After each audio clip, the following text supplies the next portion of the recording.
the Women Day, as I heard.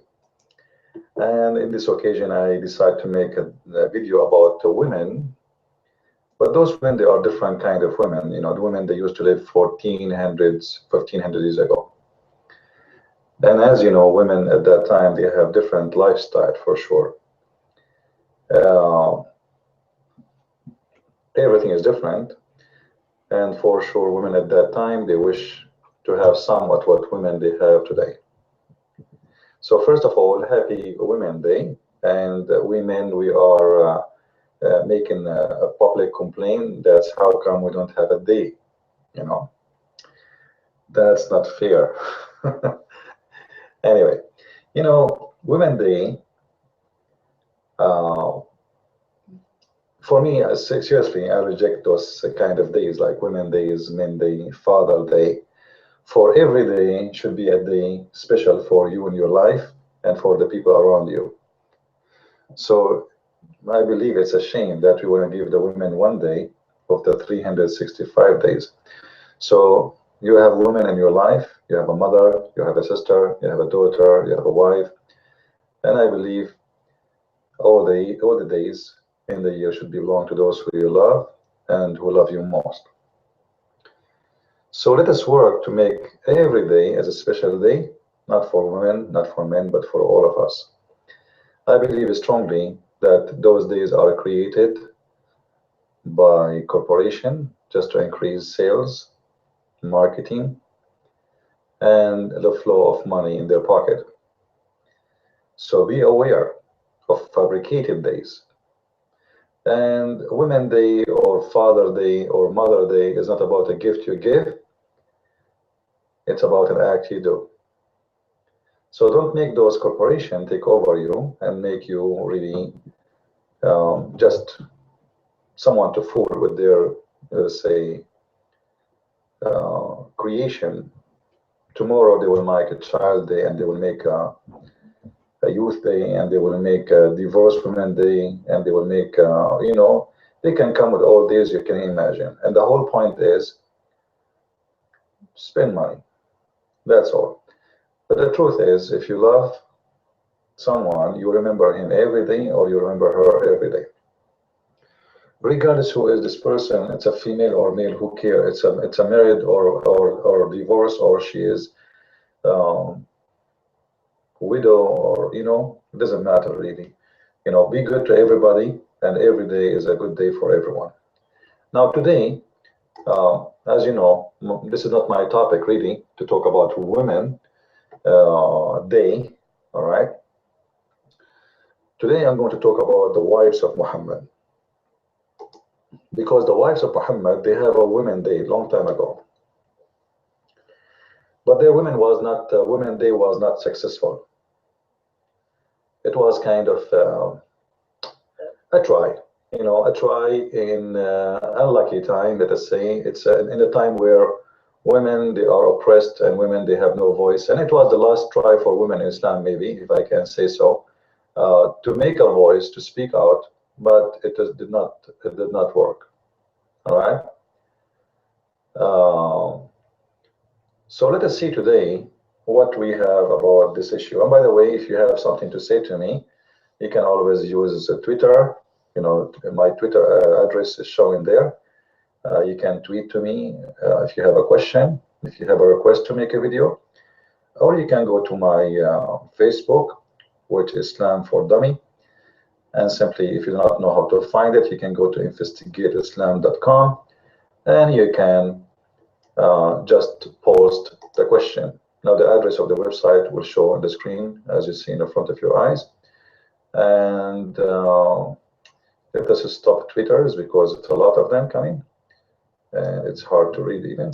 Let us see, because it's coming very fast. So you can go to investigateislam.com and always where you can get my news. Let us say you lost my YouTube channel one day and you do not know how to find me. It's very simple. Just go to Investigate Islam and you will see where I am posting my, let us say, my last you know, videos. All right, like let us say the last update of my videos. Now, let us go and see what happened to the Women's Day 1400 years ago. Should we start by saying once upon the time there was women, and there was women, they were having an unhappy life with their husband, and that husband, his name is Qatham, who later he changed his name to the praised one, which means Muhammad. Qatham was a man who have many problems. If you read my book, The Deception of Allah, actually I go over many of them, but not all over them, because that will make my book, like, to speak about the problems Muhammad has, at that time you have to make a book, special book about it. So in my book, The Deception of Allah, I cover some of them, important ones. And the most important ones, Muhammad, he faced that he don't have women in his life. In other way, Muhammad, for a long time, he is a person who is a lonely person. He's a lonely man. He had no mother. He was born of a family, supposedly his father his name is Abdullah, but in the real fact there is no way his name is Abdullah. However, according to Islamic resource, Muhammad's father, he died maximum 3 months to 3 days after his wedding day to his mother. However, according to Islamic source too, Muhammad, he was born 4 years after his father. And obviously, he was accused to be not the son of the family man. This is why we see that Muhammad, his parents, I mean, the grandfather and the uncles, they took him to a woman far away from their houses, far away even from Mecca, a woman who lived in the desert so she can nurse him, which is really strange. If you think about it, you have a tribe who have thousands of women, and they could not find someone she can do breastfeeding for him. All those wives of the uncles and their children and the wives of the children, all of them, they could not find one woman she can do breastfeeding for Muhammad. The fact they were trying to get rid of him. However, if you read in my book, you will see, for me, I suspect strongly that the true father of Muhammad is Waraqa ibn Nawfal, who was supposedly, according to the Islamic source, he was a monk, but yet he is not a Christian, by the way. Some naive ones, they think he was a Christian, but in fact he was not. I believe strongly that Waraqa ibn Nawfal, he was one of the Nazarite, and those Nazarite, they have a special belief, and they are a cult, like Jehovah's Witnesses today. Supposedly, there is a special relationship between Muhammad and this man since he was a child, and you can tell when Muhammad he get lost, people they find him with Waraqa always, and even when Muhammad when Waraqa passed away, Muhammad he tried to commit suicide. I'm just trying to give you a brief of his life, so we can go out later and speak about Muhammad and women, as we will see later. So when Waraqa ibn Nawfal he passed away, Muhammad he tried to commit suicide, and this is making me, as a person who researched deeply and read, I spent my life studying Islam, believe strongly that Muhammad is the son of Waraqa ibn Nawfal. Like, what is the reason for a man to commit suicide many times just because a man he died, and this man is no man? You know what I mean? It doesn't make sense, and there is no there's no logic of it. Now, let us show you some reference of the story. So the Abduls, the Muslims, and this is what I call them, by the way. By the way, when I call Muslims Abdul, I'm not insulting them. The Muslims are Abduls because all of them, they believe strongly that they are the slaves of Allah, and that will make you Abd, and that means Abdul. So don't think I'm insulting them. I'm just spoiling them, all right? So let us see from the Islamic resource, not from my own statement, how Muhammad tried to commit suicide. And that just to show you one of the mental issues Muhammad is suffering from. This is Sahih al-Bukhari, as we see in the front of us. Let us make the screen big, so you guys, I think most of you are old, so you do not know how to read. Like, I mean, I have sharp eyes like mine. I feel sorry for you, all of you. So if you read the story here, this is the reference. The interpretation of the dreams, this is the name of the book. The book is Sahih al-Bukhari. The chapter of etc. Divine Revelation. The messenger SAWS. It's like BMW, very close. Is in the form of good dreams. Oh, okay, the revelation come to Muhammad in the form of good dreams. Since when? I thought Muhammad, he had an angel who come to him, he squeezed him. Okay. Anyway, so you can read the whole story. For me, it's all this story is not important. The story, by the way, here is very funny. It's very stupid. You can read it, but I prefer to make a special video about it because it's very funny. So I'm going to jump to go all the way to the end, where we will see that Waraqa is the first one who Muhammad came to when he saw supposedly what it's claimed to be a man who squeezed him 3 times. He said to him, "Oh, my nephew, what you have seen." You see, Muhammad, he did not go to his uncle. He did not go to any of his uncles. He did not go to anyone. He go directly to Waraqa. First Khadija, and Khadija, by the way, is relative to Waraqa too. All right, so just take a note. If you read in my book, you will find the story where the sister of Waraqa, she offered the father of Muhammad 100 camel in order to sleep with him, which is kind of a proof that Muhammad's father was a gigolo. Because when you get paid for sex, you tell me what is that? She offered him 100 camel to sleep with him, and this is the sister of Waraqa bin Nawfal. And I believe strongly that Waraqa, he sent his sister in purpose to stop that man from sleeping with Muhammad's mother, because Waraqa was sleeping with her already, and Muhammad is his son. So anyway, to make the story short, Muhammad and Khadija, they came to Waraqa and they spoke to him about, he asked him, what you saw, Muhammad. He told him, he described what he said, and Muhammad, so Waraqa right away said to him, this is the same Namus, i.e. Jibreel, the angel who kept the secrets, whom Allah has sent to Moses. By the way, if we read the Quran, we will not see, you know, we see Allah speaking to Moses, not Jibreel is coming to Moses. No problem. This is why Moses is called Kalimullah, because he spoke directly to Allah, but Muhammad, he did not. So this is Jibreel. Now, how the guy he know that this is Jibreel? I have no idea. The man who saw the angel, the angel, the man who was squeezed by the angel, the one who was approached by the angel, is the last one to know what his name and what he is. Until now, he do not know even he's an angel. The guy who never met him, they never saw him, they never even squeezed by him, is the one who knows his name and what he do for living. He is the one who keep the secrets. All right.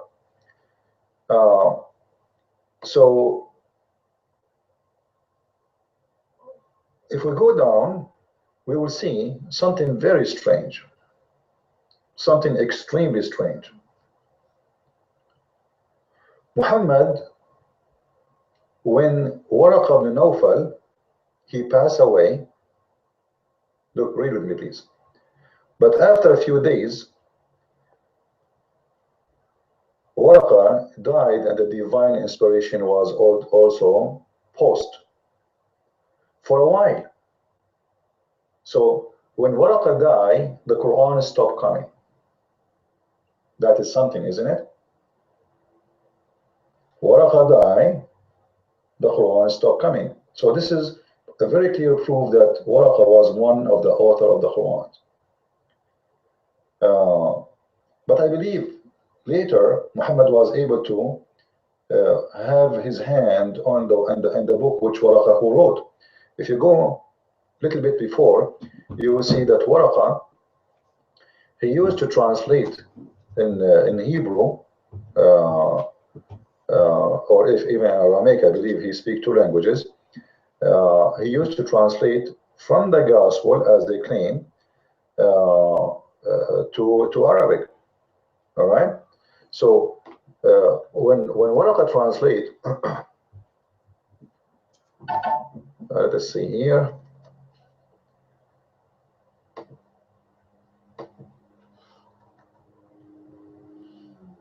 All right, you see it? So Waraqa,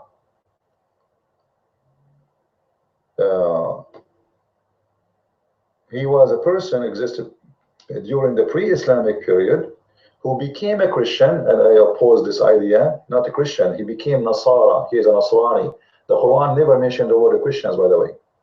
The word Christian in Arabic is al-Masihiyin or al-Masihiyun. So there is nothing in the Quran mentioning the word Masihi. You see, Masihi, in Arabic we say Masih. Masih, al-Masih is the Messiah. So me, I am Masihi. I am not Nasara.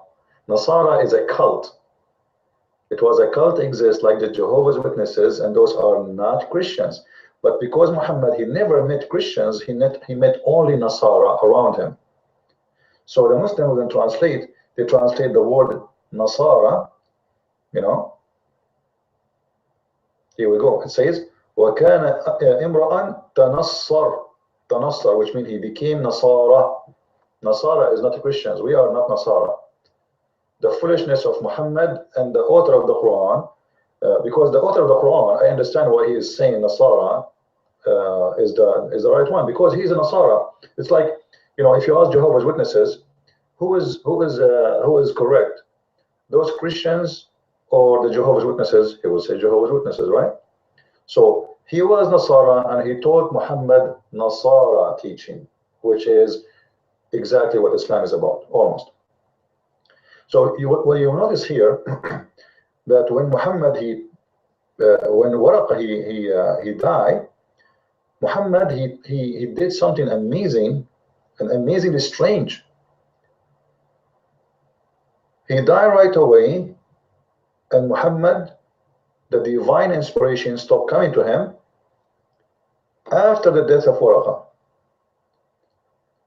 And the Prophet became so sad, as we have heard, that he intended several times to throw himself from the tops of the high mountains. And every time he went up to the top of the mountain in order to throw himself, Jibreel would appear to him. Jibreel would appear to him or before him and say, Muhammad, you are indeed a prophet. So what the problem? Why Muhammad trying to commit suicide? Muhammad himself do not believe he's a prophet.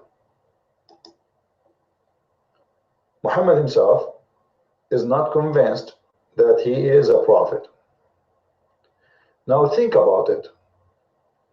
Why a man who see the angel, he speak to the angel, he is trying to commit suicide. And it says that he intended several times, which means it's a habit for Muhammad to go to the top of the mountain and try to jump from there. It's a habit. This guy, he do it always, non-stop. And from here we understand that Muhammad, he have a mental problem, because even if the divine stop coming to him, that is not a reason for Muhammad to try to commit suicide. I hope you understand what I'm saying. Let us say I was in the shoes of Muhammad, God forbid, and the divine inspiration stop coming to me. So, what is the problem? What is the problem? I don't see any problem. God, He gave it. God, He took it. God, He delivered it. God, He don't want to have send me revelation no more. So if Muhammad is a prophet of God, chosen by God, obviously this God, He chose the wrong prophet. As simple as that.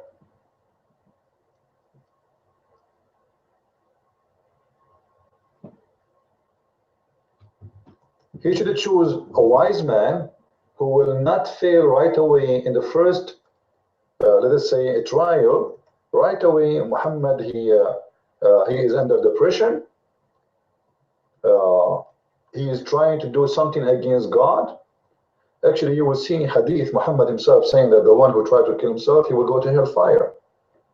So how a man, he knows that if you try to kill yourself, you will go to the hellfire, he do such a thing?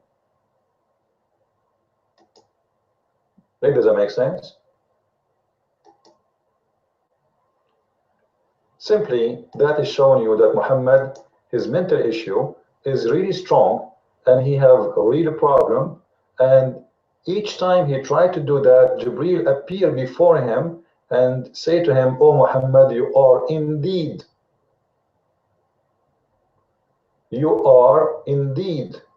Allah messenger." So for sure here Muhammad, he is not the believer, and he is a disbeliever in Allah, disbeliever in his message, disbeliever in him as a prophet, disbeliever in anything. Muhammad became a kafir, and Muhammad became a madman who want to kill himself.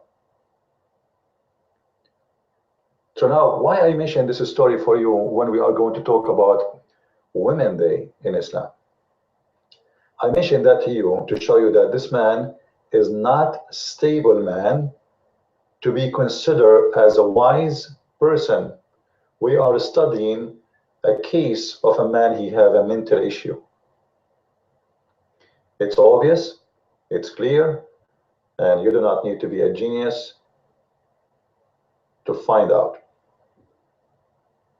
If a man tried to commit suicide many times, he will not be even accepted to be a witness in the court. He have to go through, let us say, preparation and kind of rehab and kind of doctor watch, etc. This person is not qualified to be a wise person to do the right thing, because you can go on right now and search for reason to commit suicide. About, I think the most major ones is about 6 reasons, but all of them, they are scary. In this case here, obviously from the story of the Muslims, Muhammad, he don't believe he's a prophet, because when he said to him, "You are a messenger," Muhammad, his heart would become quiet and would calm down. So what was the medicine? The medicine saying to Muhammad, "Oh Muhammad, you are a prophet. Prophet Muhammad, you are a prophet. Trust me, you are a prophet." Like, close your eyes and imagine this, Muhammad, Muslims. Muhammad is at the edge of the mountain. He want to throw himself. In the last second, the angel, he appeared to him, and he say to him, "Muhammad, you are a prophet. Come on." Muhammad, he say, "No, no, no, believe me, I want to commit suicide." And the angel, the Jibril say, "Muhammad, trust me, look at my eyes, look at my eyes. No, here, my eyes, not my nose. Look at my eyes. I am a prophet. I swear by Allah, I mean, you are a prophet, not me, you are." Muhammad, he says, "No way, look at me, I'm miserable, I cannot do it. No, I am not a prophet." The inspiration stopped coming to me. I don't know what to do. My Facebook is not working, my Twitter is not working, and everybody is against me. I have no idea, I have no mommy, I have no daddy. I hate myself. Let me jump from the mountain. And Jibreel says to him, "Habibi Muhammad," like the Israeli accent. Habibi Muhammad, because Jibreel, he speak Aramaic and Hebrew. Habibi Muhammad, you are truly a prophet. In truth, trust me, Habibi Muhammad, you are indeed Allah messenger. Muhammad, after he heard this, he calmed down and he returned home. And whenever the inspiration stopped again, he would do as before he used to do. Like what? This guy, he liked the game. He keep jumping. Read with me, I'm not making things up, Muslims. You see it? Whenever the inspiration stopped, the Prophet tried to commit suicide. So again, he go to the top of the mountain. Muhammad, he don't like to jump from the top of the roof. I don't know why. Like, do you need really to go to the top of the mountain? Anyway, so Jibreel, he appeared for him again and again and again, and he kept telling him, Muhammad, brother, Muhammad, Prophet of Allah, mashallah, alhamdulillah, bismillah, rahman rahim, bismillah, la hawla wa la quwwata illa billah, Muhammad, you trust me, you are a prophet. I wonder if Zakir Naik, he was in the time of Muhammad, and Zakir Naik is witnessing his prophet trying to commit suicide, what he would do. Prophet Muhammad, trust me, Prophet, I will take you to Pakistan, and I will bring you the most beautiful women, Pakistani women. They are lovely. They will line up to have sex with you. Prophet, don't commit suicide for the sake of Allah. Prophet, believe me, trust me. Look at my head. Hold my hand. No, this is not my hand. This is my nose. Hold my hand. Prophet, don't jump. Let me get close to you. Okay? Look, don't look down. Don't look down, Prophet. But what's wrong with this man? Obviously, we have a sick man who have a mental issue, and I do not need to prove it. It's proven. It's in the front of your eyes. But what does this still have to do with Muhammad? Women Day. I mean, the wives of Muhammad. That is to show you how much those women, they suffer to live with someone like this. And a stable, minded man who have no problem even to kill himself. Many times, not once, not twice, several, as we see, several times. Several, it can be 10, it can be 20, it can be 100, we do not know. What we know that this person, he is under depression and he have one solution, is suicide.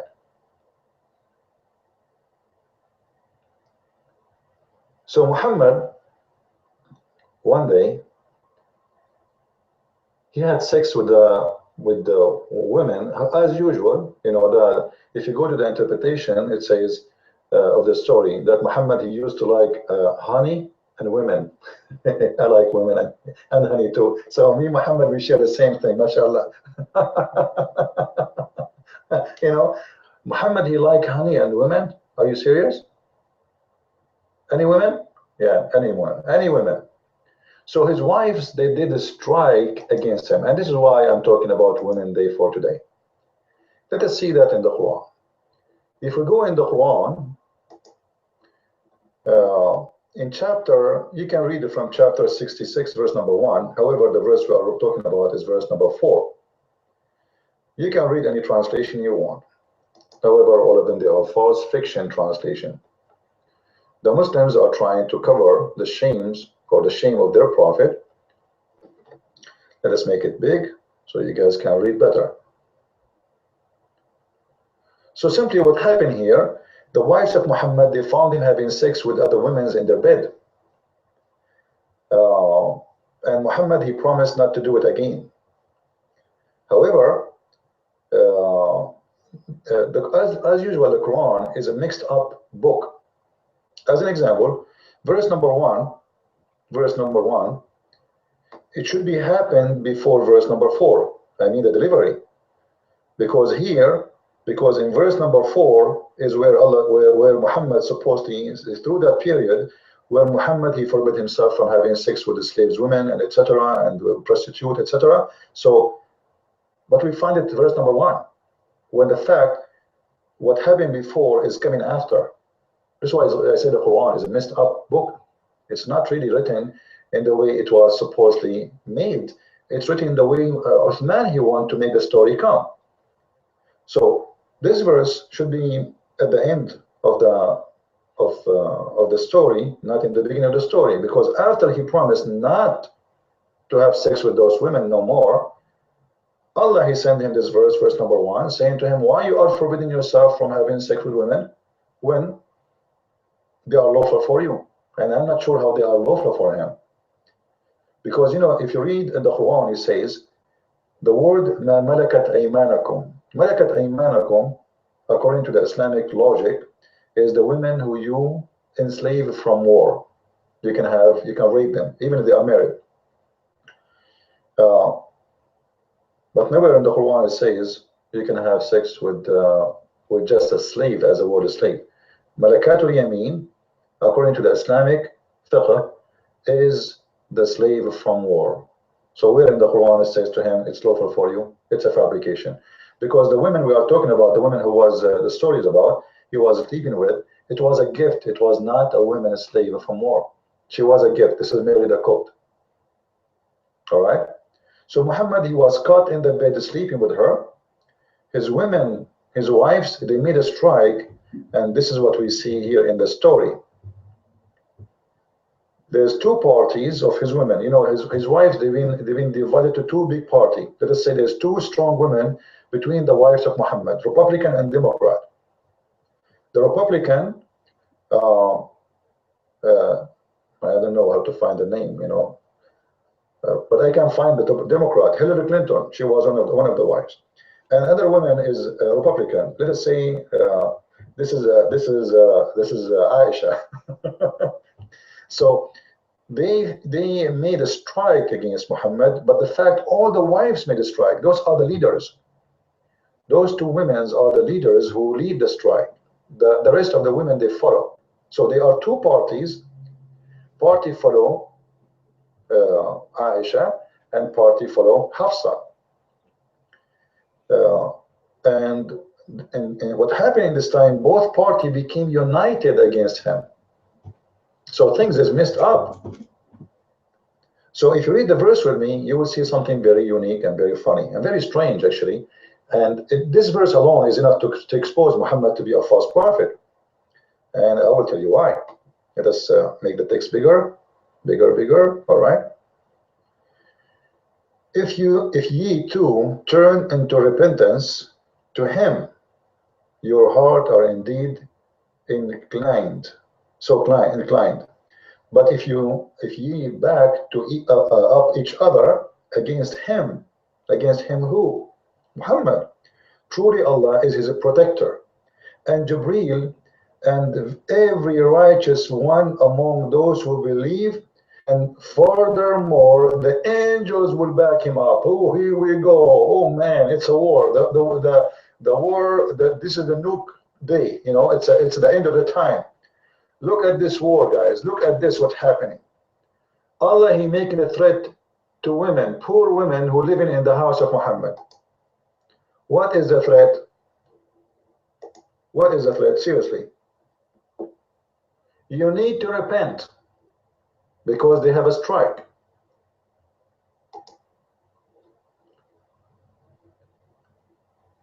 And if you do not repent, okay, so this is the warning here, you have to repent. Let me make it a little bit more bigger. Okay. You need to repent, otherwise Allah, all those will back up Muhammad. Let us see who is going to back up. So we have two parties now. We have the army of Muhammad, and we have the army of the women who they are the wives of Muhammad. In the side of Muhammad, we have in one side Allah, number one. Jibreel, number two. And every Muslim in this universe, including Brother Dakar Naik, and Dr. Sabir Ali, and the brother, you know what his name? I forgot, Didat. All the righteous Muslims among the world, they are going to back up the Prophet. And in the top of that, in the righteous one, even the angels of Allah, all of them. What a big war, man. What happened? Two women presenting the rest of the wives of Muhammad. They are unhappy with their husband. What's happening here? You better turn to repentance, otherwise, look who is going to protect him. Allah. Number one protector, Allah. Number one. Let us take a note. Number one. It looked like Allah alone is not enough. So Muhammad, he needed more backup. Jibreel. Number two. Every Muslim, Zakir Naik, Shabir Ali, Tomato Potato, Obama, yeah, the list is long. And all the angels, man, the protection is getting bigger and bigger. Unbelievable. I cannot find, man, I want to get married and I want to find all those backing me up. Imagine. Guys, think about it. A man having a problem with his wives. Why he need the protection of Allah and Jibreel and the believers and the angels? Like, what's going on? Is that the war between Korea and America? Is that the Third World War? What's happening here? Muhammad, in order to face his two wives, he need all of those. Something very fishy there. What I will say. I'm really being touched by the Quran. The Quran is an amazing miracle, brother.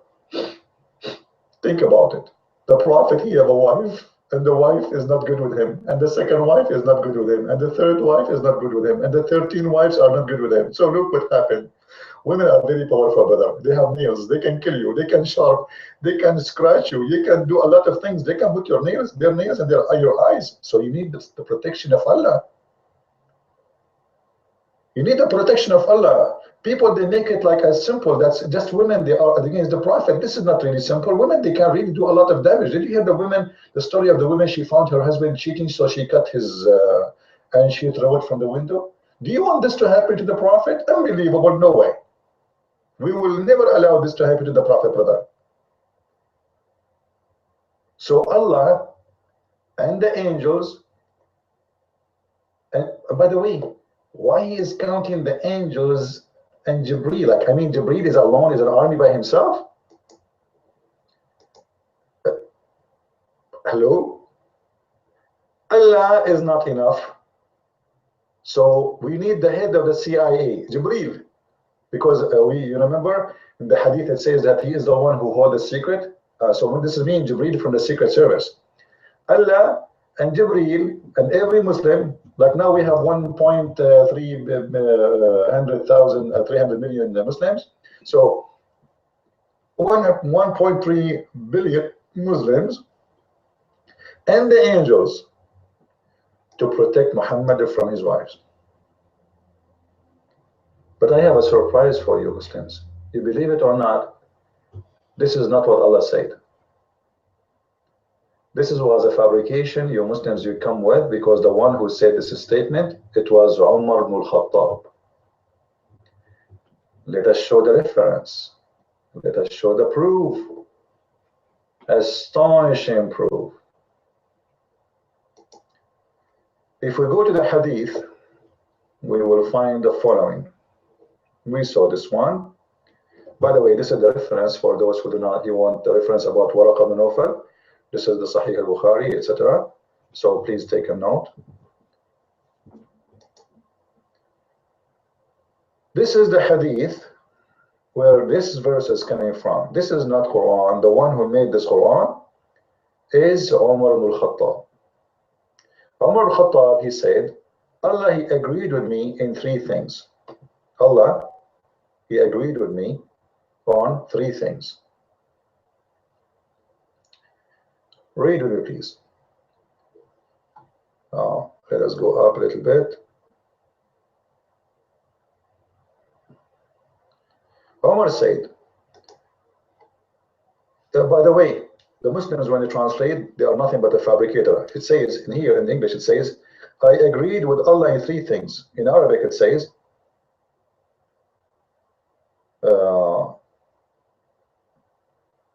I agreed with Allah in 3 things, and he agreed with me in 3 things. Because what do you mean you agree with Allah? Who is the one who said that first? All right?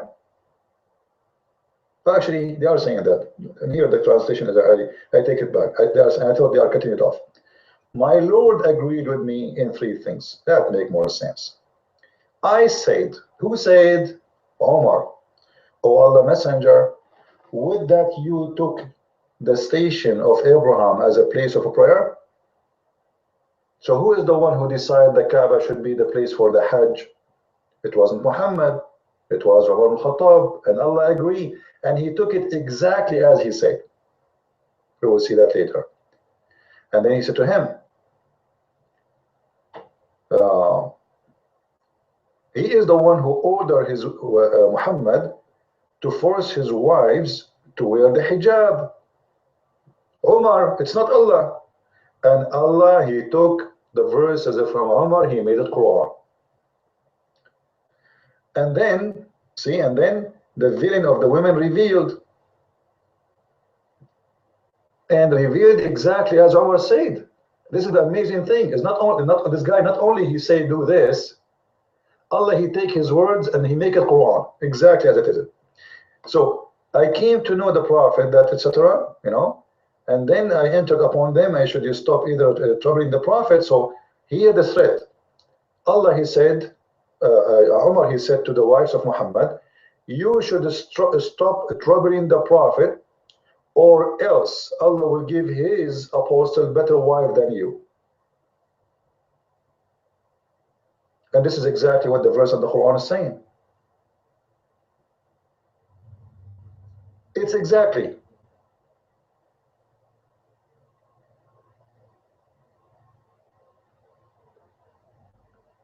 And after Umar, he said those, Allah, he sent those verses as Umar said. So this verse is made, you see, here we go.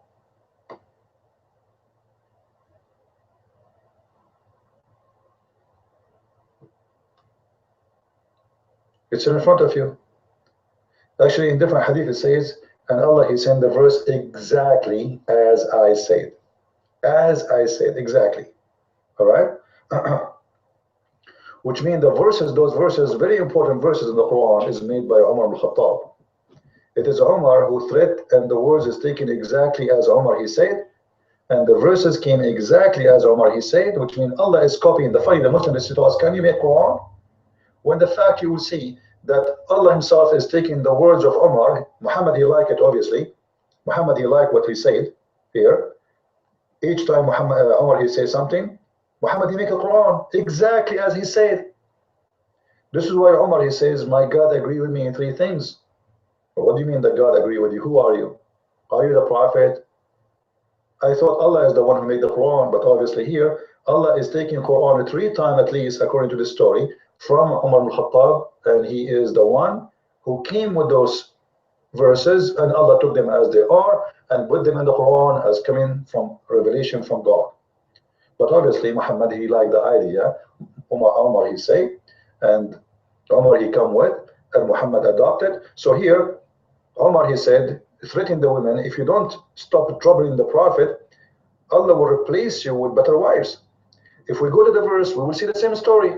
Read with me. Verse number 5. It may be, like, come on, God, he says that. It may be. Allah is not sure if he will divorce them or not. It may be if he divorce you all. All? I thought it's only 2. Because all of them actually part of this fight. That Allah will give him in exchange, seriously? Consorts better than you, who submit their wills, who don't argue, who allow the Prophet to sleep or mount, bring women to his bed, to your bed. So what? Be open-minded, sister. Who are devoted, who turn into Allah in repentance. Imagine how bad those wives. Aisha, the one who reported half of the stories of Muhammad, she was a very ugly person. And Allah himself is making a threat. The first threat, there's a war, as you see, that she is a threat to Muhammad. And I believe strongly she was a threat to Muhammad, because those women, they start talking about Muhammad, exposing him. So Muhammad, he feared very much that if he did not take over the situation, his reputation is going to be damaged very bad. So he have to do something, and Umar al-Khattab was the biggest help. So he come with those threat, saying, you know what, that this man, he is not alone. You women, you want to go against him in the Women Day, huh? Allah is going to protect him. Jibreel is going to protect him. Every Muslim will protect him. And furthermore, the angels of Allah will protect him. And not in the top of that, guess what? Allah will divorce you.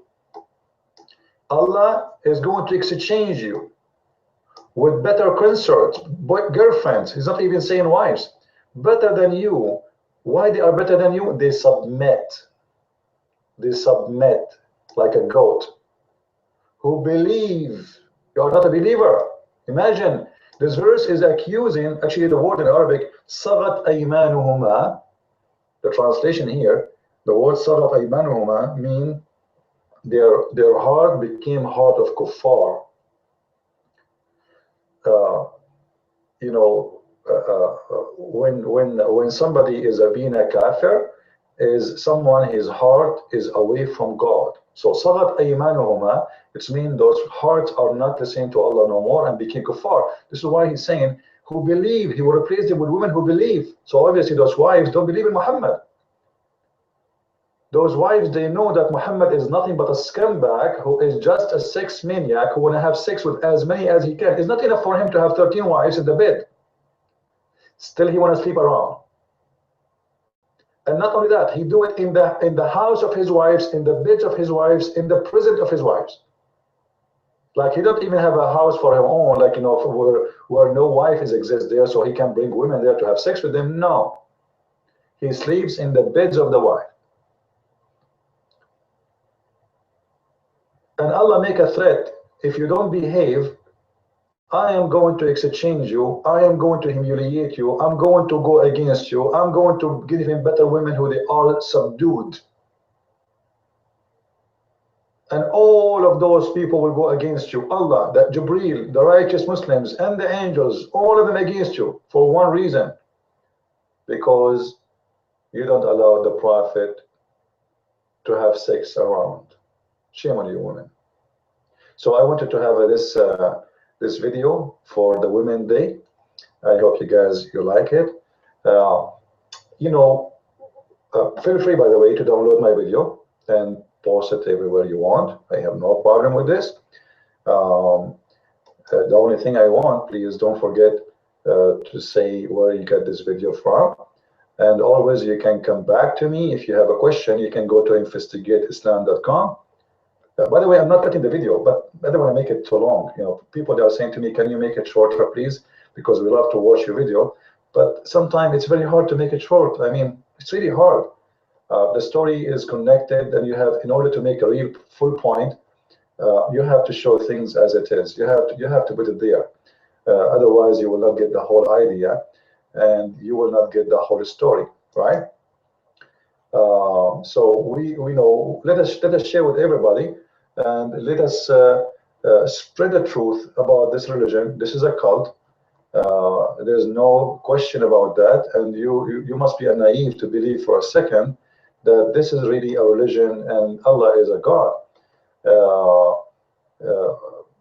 I can come with tons of reasons and things you will never even imagine, but sadly our time is short. So please subscribe to our website and go to investigateislam.com, and there you will see our Facebook page. Always you can be updated in case you lost my YouTube one day.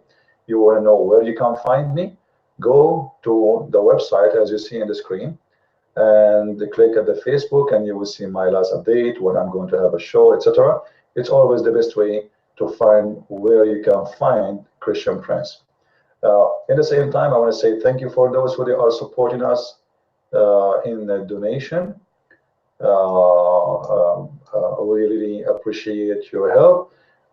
You can find the link for donation underneath of the video in case you like to help. Or you can go to Investigate Islam there and you can click at the donation option and you will find it.